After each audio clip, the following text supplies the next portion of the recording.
Okay, I did the grading of your elevator outlines, and as I told you, it's a low um, impact, low stakes assignment because I wanted you all to get the gist or an understanding of what an outline is for a speech. All right. I completed all that grading this morning. So today, at some point, you need to look at the feedback that I gave you and read my comments, because based on that, I see that many students are still not understanding that we're going for outlines. We don't want paragraphs. Paragraphs are not utilized in our type of speeches, all right? So I'm going to review some of those elements and hopefully make sure that you are more comfortable to now do the next iteration of how to do a speech outline, okay? So if you look up here, you'll see that your next assignment is due on the 30th. And the 30th is going to be the outline draft, a draft of your special occasion speech. It will still not be for grade in terms of high stakes. It will be a low stakes grade again, okay? But it will be graded significantly, so it'll be harsh grading. You won't just get a 20 points for turning in something, okay? And this is all on purpose, and I know that many of you are thinking this is so tedious and you don't like it and it's so, ugh. Trust me, this is all part of the cybernetic processing or imprinting, and it's a linguistic language that we use, the neurolinguistics that is proven out there in the sciences, but it works, okay? So just trust me on this. Thank you. All right, so what that means then is that when you turn in the special occasion outline, I'm going to give you some more feedback. Now, you had a classmate in one of the other sections who did a very good elevator outline, and that's what I wanted to show you. If I'm not going to try and pull it up again, I just want you to know that it is out there. In Moodle, under orientation, under the orientation elevator speech assignment, you're going to see a sample student outline. And although it's not perfect, it's pretty close. That's what you should have turned in, all right? So I want you to look at that so that you see physically what are the elements that must be included. And I'm going to go through those. I'm going to diagram them here on the board today for you so that if you have questions, I can answer them for you, all right? Okay. Now, what I'm going to do is go through lecture 18 first, chapter 18 first. So if you will please pull up your laptops or your cell phones or something, go into your online resource book and scroll click on the HTML, click on the chapter for chapter 18, and that's going to talk to you about some general guidelines for special occasion speeches that I want you to keep in mind. And it's going to talk about the different types of speeches so that you can figure out what type you want to select. And then I'm going to use the remaining part of our class to talk about formatting for outlines. All right? So let's do that first. Let's go to chapter 18.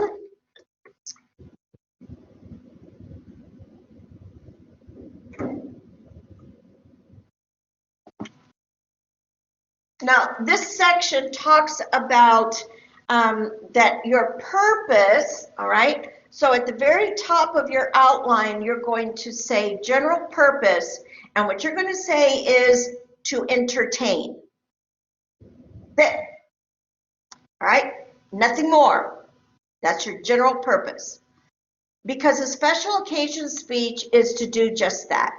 It's to engage your audience, possibly to make them laugh, but if not, to get them so interested, they are entertained by the quality or the content or the hook or the attention getter or whatever you're going to use for that moment in time of the special occasion speech. All right. So if you look on this page, the very first page under chapter 18, it talks about what you're trying to achieve. And what you're trying to achieve is to, again, entertain, captivate the audience, captivate them. It may be for something that comes next, or it might be your presentation itself.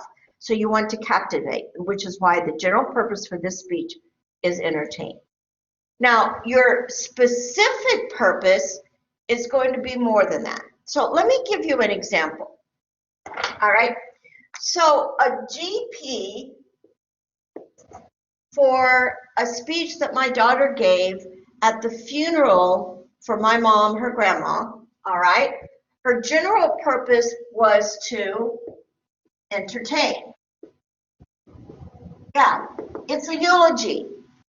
But the way she gave it was to bring in some humor, which is, and this is the general guideline, your audience, okay, to be audience-centered, they want to feel good about whatever it is you're going to be talking about, all right? So you want to be audience-centered. It's not about you, the speaker, it's about the audience. Or if you're toasting somebody, it's about the person that you are toasting so that the person or the couple feel good and the audience feel good for that person. Okay, do you see? So one of the things that we have to do for public speaking is to get outside of ourselves and really focus on, you know, what's the audience? It's all about the audience, all right? So her specific purpose, all right, because now she's going to bring it down, is to help audience who were friends and family, okay, of grandma,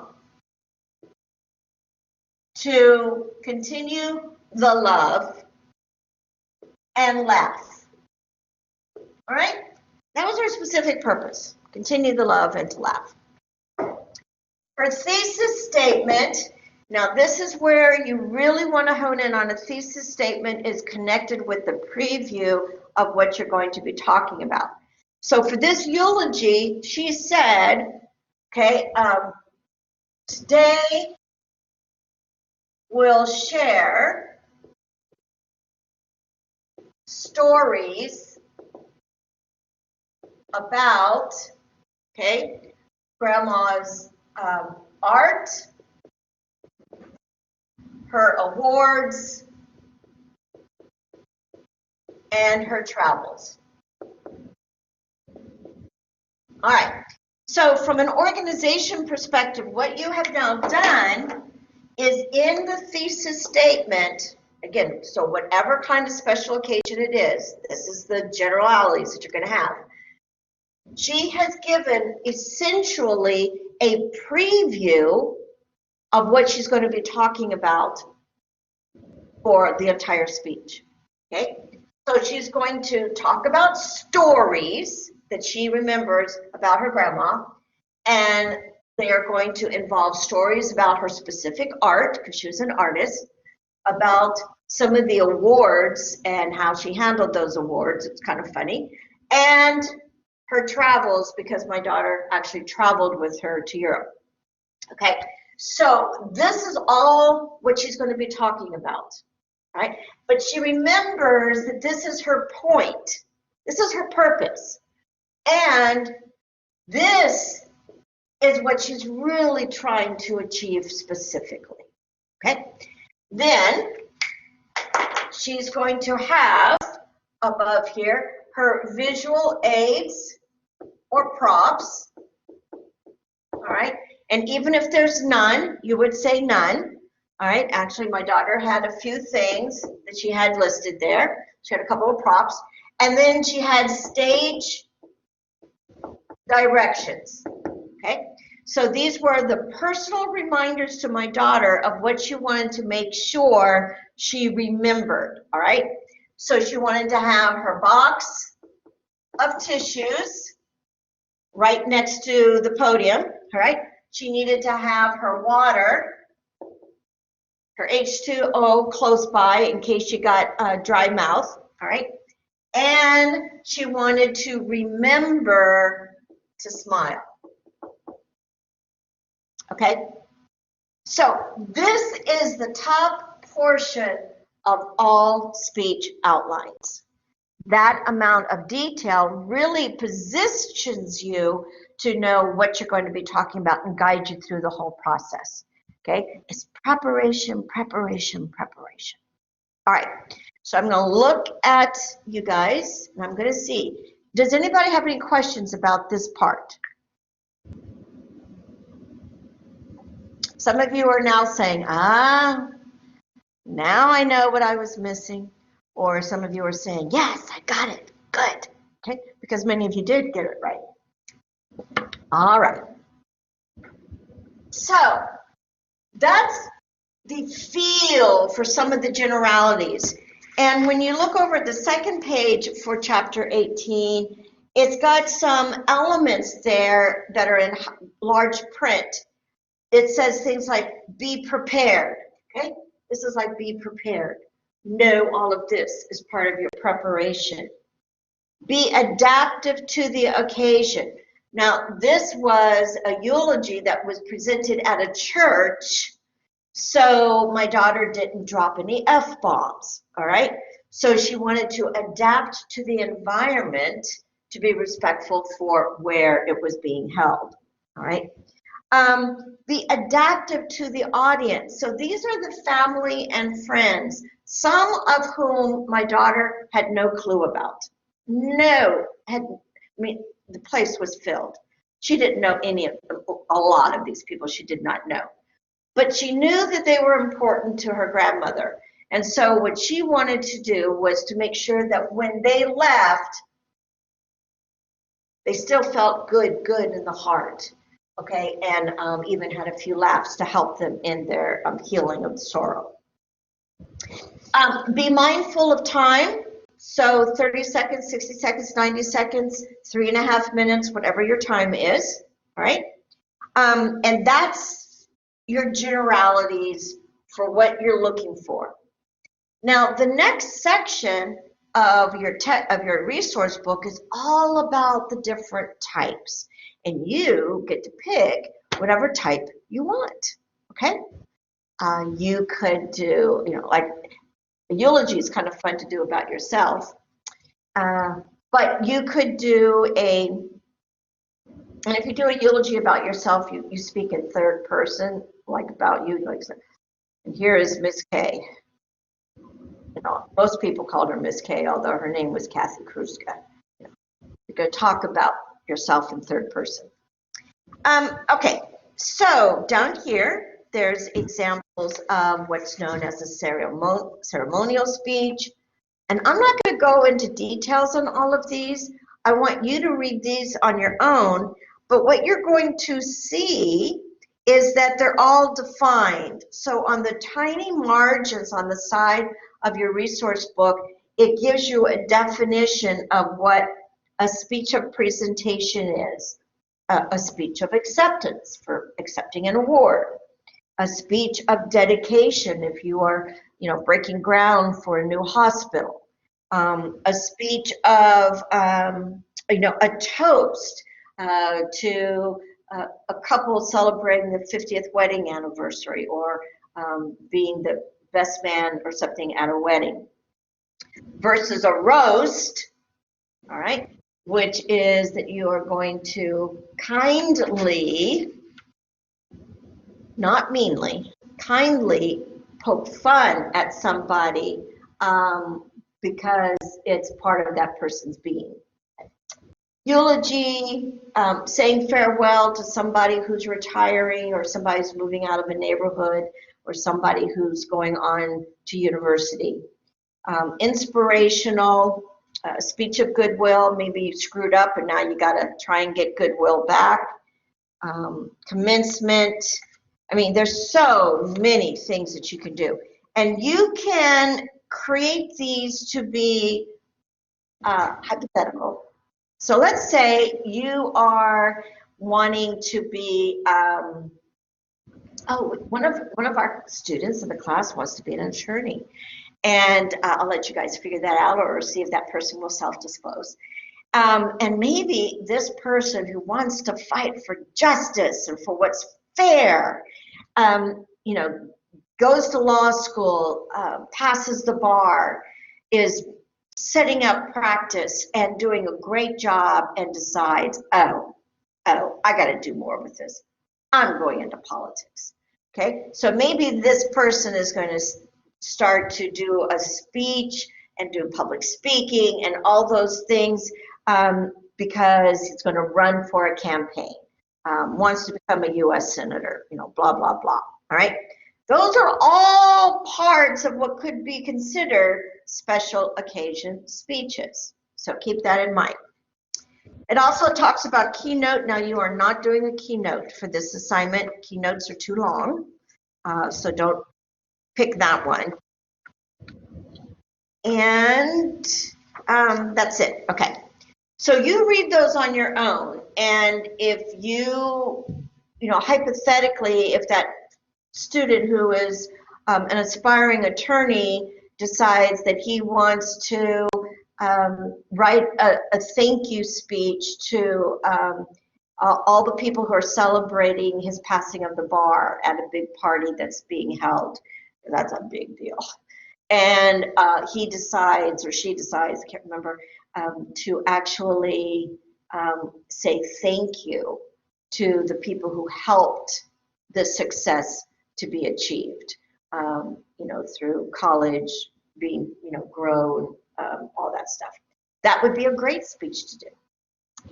So you can do it, you know, or maybe you're an actress and you want to be able to say thank you for receiving a Tony Award or an Oscar Award or something like that. So have some fun. All right. Any questions about, and in the resource book are examples. So as you're reading through that, if you're kind of looking along with me right now, you're going to see there's some hyperlinks, and you click on those, and it's going to take you to see some actual speeches delivered that are in this category. All right. So there's lots of creativity that you can get some ideas and inspiration from what's in this resource book. All right. So that's the top part of your outline before you ever get into content. So now what I want to do is talk about content. At the same time, we're going to talk about formatting. Underneath all of this part, in your paper, your outline that you're going to turn in, you must follow proper outlining procedures, okay? And some people just don't know how to do it. Bullets are not outlines, okay? So I'm going to draw them for you. I'm going to list them in order. I'm going to demonstrate how they have to be indented. And that's how the format of your paper needs to look. It should be left justified. Do not use block so that both margins are perfectly the same. Don't use that. That's actually harder for your eye to be able to glance down at your notes. And don't use center alignment, because the center alignment will have it going off in all kinds of different directions on both sides of the margin. You want it to be left justified, all right, so that it flows easily. Okay. And you should double space it for what you submit, actually for what you print for the delivery of your speech. So when you're ready to print it, to refer to it, that's what you do. Now, I'm a little bit unusual. Not all of the professors approve this, but I will. I will allow you to use your phone.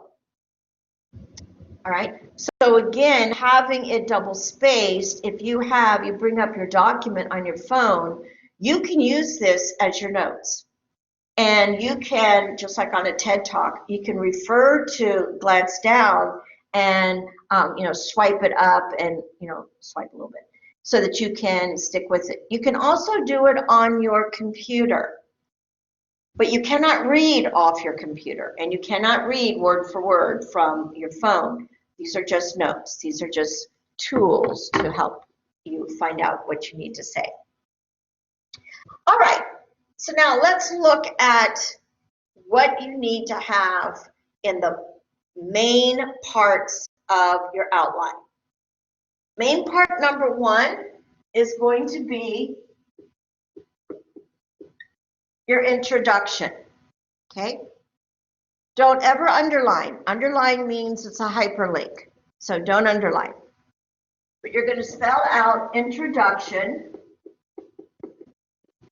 all right? The main part of your speech is going to be the body, and that should be the most amount of information that you have. And then you're going to have your conclusion, which will be brief. And then underneath that, or on another page, you're going to have your sources. Now, your sources should be in APA format. If you're not comfortable with APA and you want to use MLA, that's okay. Just be consistent, all right? All right, and then you're going to have your sources. For this speech, you should have a minimum of one source.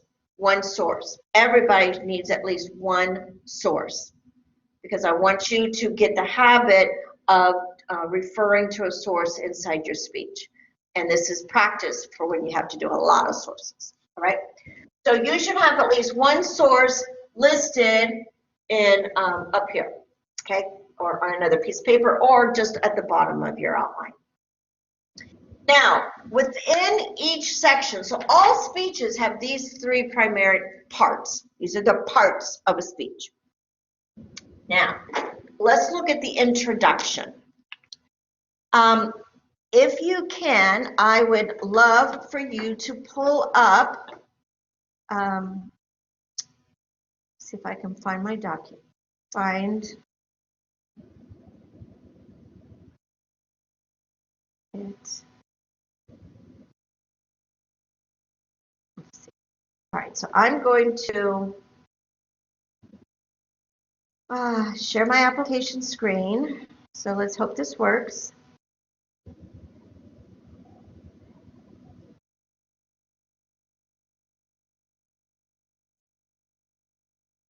And then I'm going to pull up a sample outline. No, I don't want that.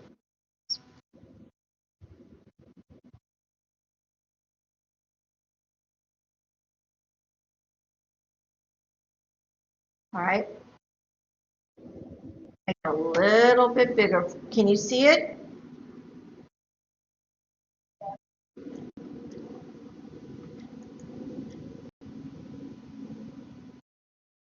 I'm going to do it in Word.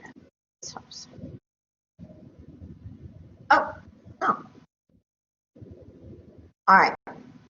So you see the general purpose and all those elements. It's pretty big. I'm hoping you can see this. All right. So here we go. These are the elements that I want you to have in your speech. Now, I recommend that you actually separate a few of these items out.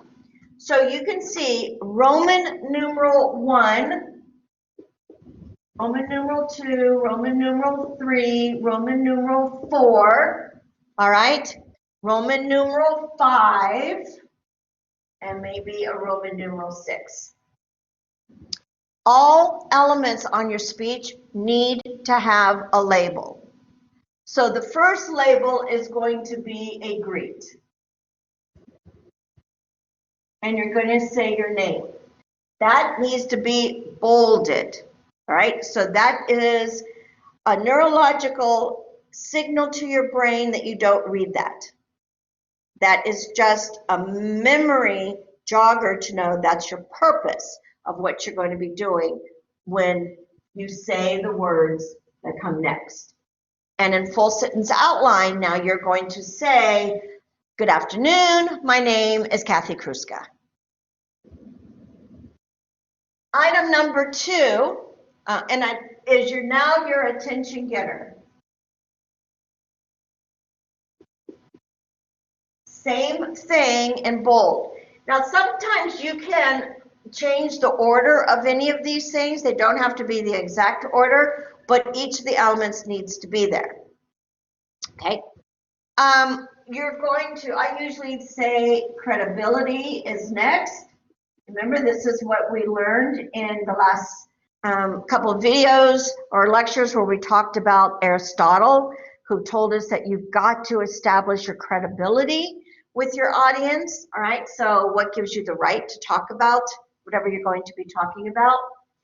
And you also need to give relevancy. Okay, you need to help your audience understand why they need to listen to you. I like to call that WIFM, W-W-I-F-F-M. What's in it for me? That's the phrase that we use back in the days of business. Actually, we still use it in business, okay? Now, relevancy has nothing to do with you.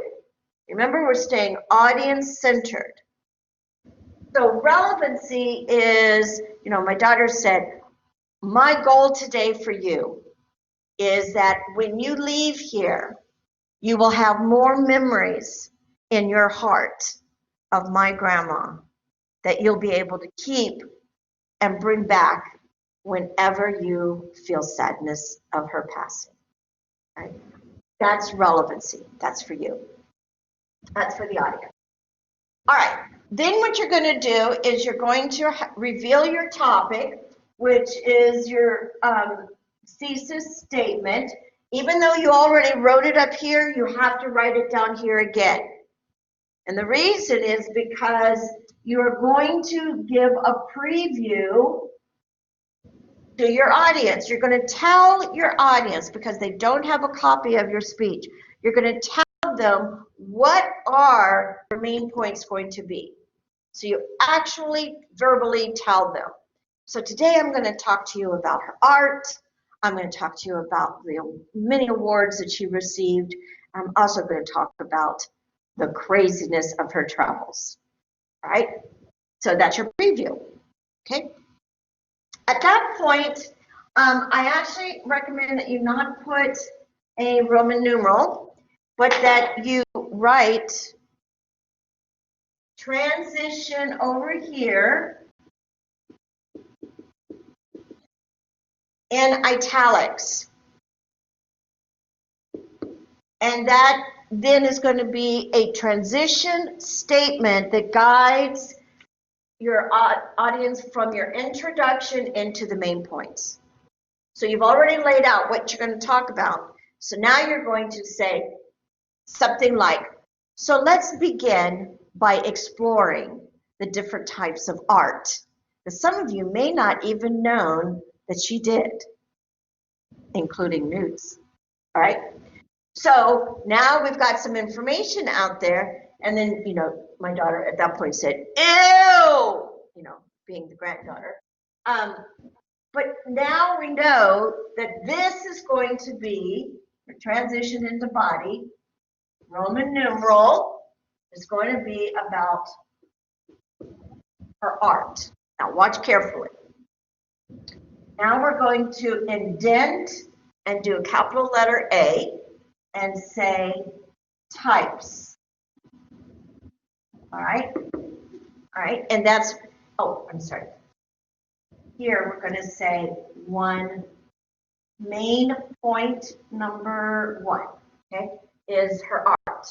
The types of art that she did, the places that she did, blah, blah, blah.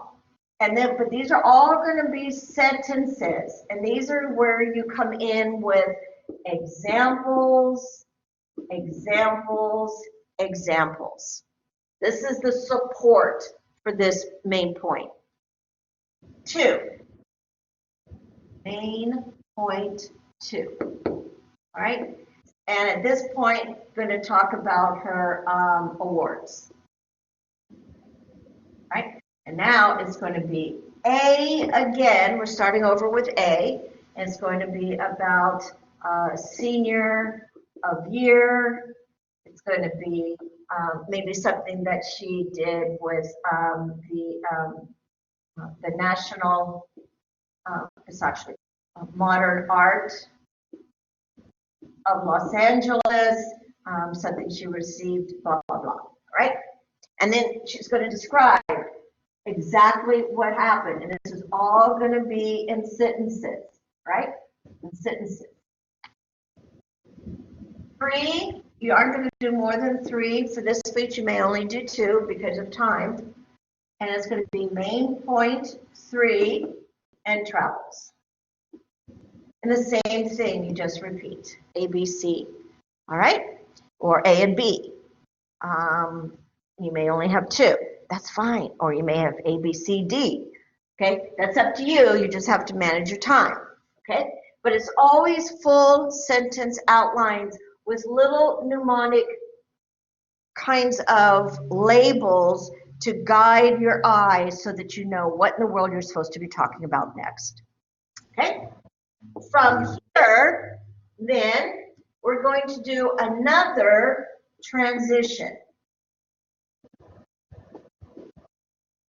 And at this point, we're going to actually talk about the conclusion. Your conclusion is going to have a 1, which is going to be a summary.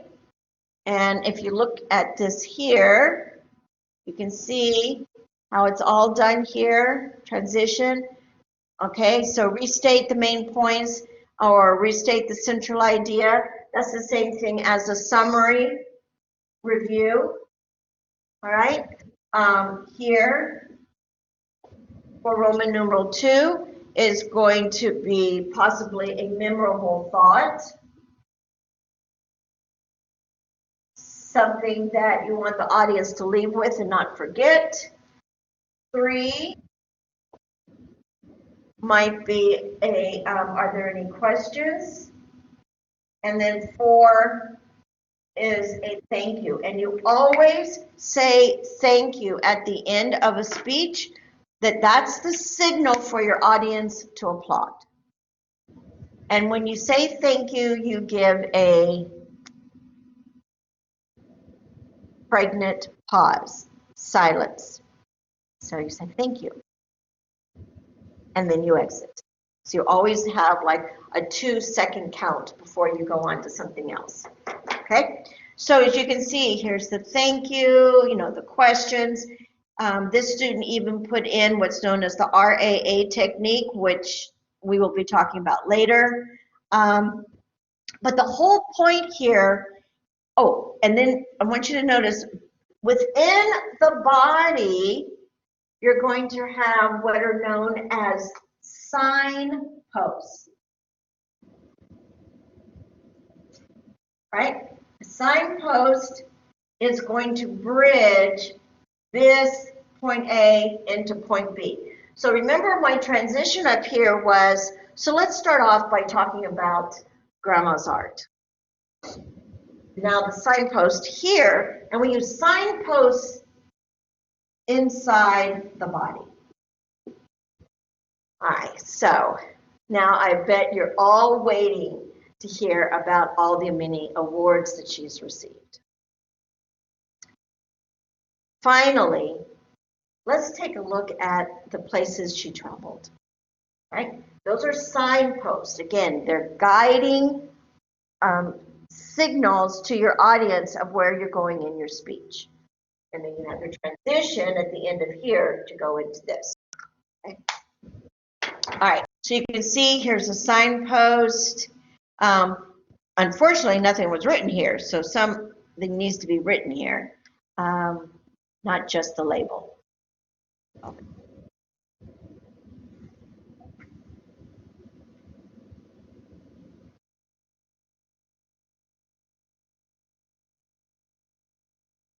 Now, I know you got to have some questions. What questions do you have?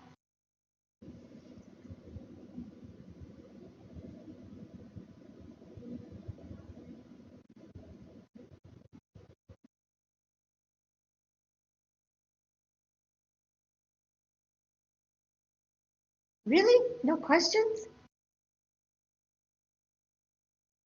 Are you confused or bored or like, holy shit, how to do this?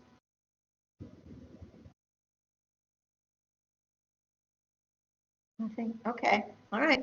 Well, hopefully this is starting to make some sense. Um, and again, you're going to be doing another draft.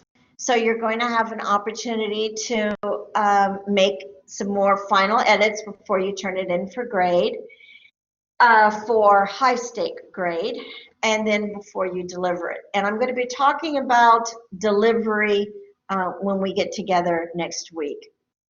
Because remember, for this one, you're actually going to record yourself delivering this speech. And you are going to do a personal reflection on how it went. What was good? What wasn't so good? What do you want to do differently the next time? And what we're trying to do is to help you just continuously improve, improve, improve. I want to, and I'm going to let you all leave a little bit early today. What I want you to recognize is that I am not going to expect you to be perfect. I'm going to expect you to keep trying and working towards it. But because we're human, we're going to be making mistakes, and it's going to be hard. You are relearning a lot of things. This is not an English class. So if you were thinking that you could just write essays and read them, or just write essays and memorize them, or what have you, essays have no place in public speaking.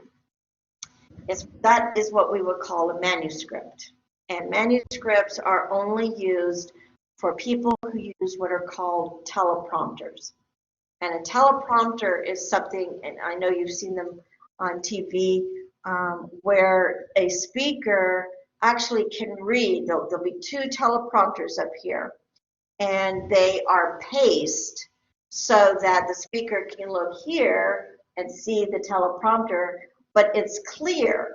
So it looks like the speaker is just looking at the audience. Right? But what's happening is that it's designed in such a way that the speaker actually sees the manuscript, the prose, the essay of what they want to say. What's interesting is if you look at people who go off speech or go off script, it goes crazy. And because there's usually the speech writer sitting right next to the teleprompter operator who is very familiar with the content of the speech, who will help the teleprompter catch up with or go back for what the speaker is trying to say. Luckily, maybe one or two of you will be in that circumstance. But even when I was coaching CEOs and senior presidents and vice presidents who were presenting at conventions, we never used teleprompters. We always just used the outline. And that was all they needed. And it worked out really, really well. They were very successful and very persuasive or motivational or whatever the purpose was, informative. All right. I think that's all I have.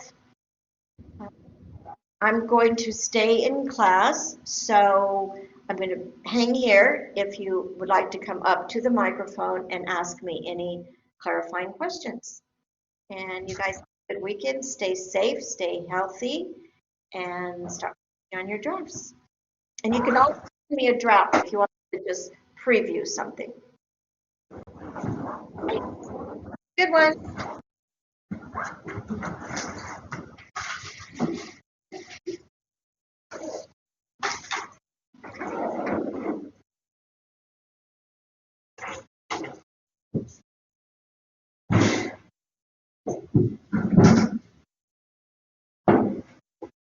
Thank you, Ms. Crusoe. You're so welcome.